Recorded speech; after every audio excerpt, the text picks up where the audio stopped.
J's, Air Ones, and a white tee.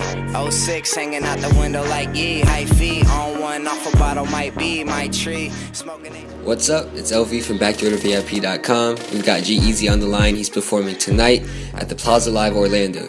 Let's get right into the interview. First thing we want to talk about is These Things Happen. Could you let us know a bit about the project? Well, it's like almost finished. We're finalizing everything right now. We just got it mastered. We're finishing all the artwork and the booklet and the packaging and all that. And I'm really excited. I mean, this is an example of who I am as an artist.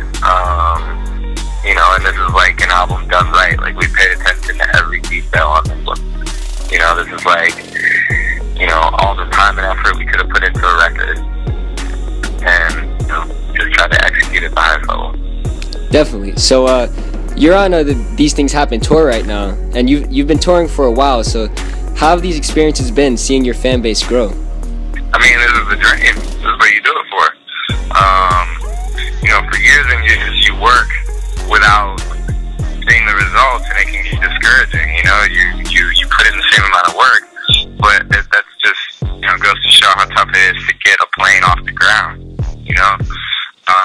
So now that it's like the wheels are finally picking up, it's a great feeling. It feels rewarding. It's like, oh, this is why we do this. Definitely. So, what about your message do you think keeps the fans coming out?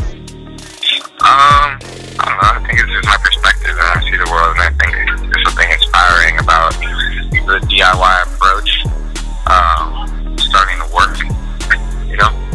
Yeah. All right. Now you're from the Bay, and that's like a super significant region within hip hop.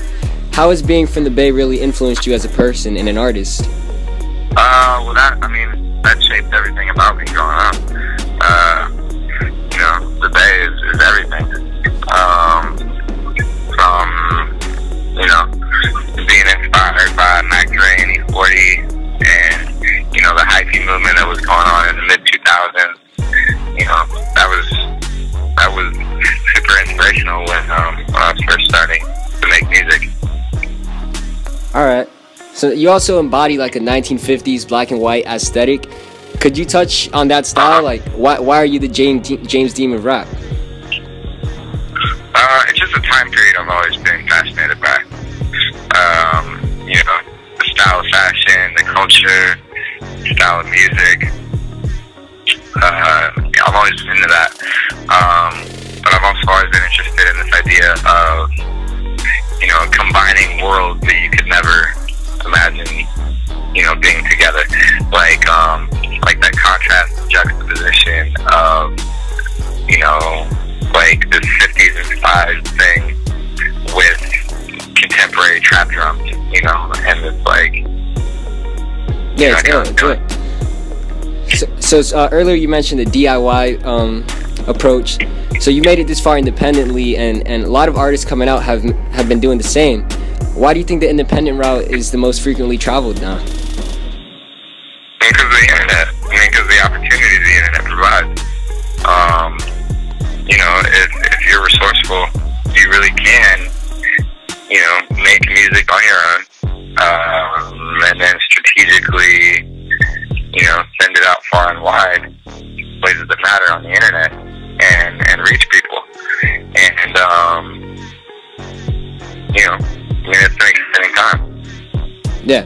So finally, what can we expect from you for the rest of 2014? And is there anything you want to leave the people listening with? Yeah, the record will be out. I'm really excited for the rollout and, everything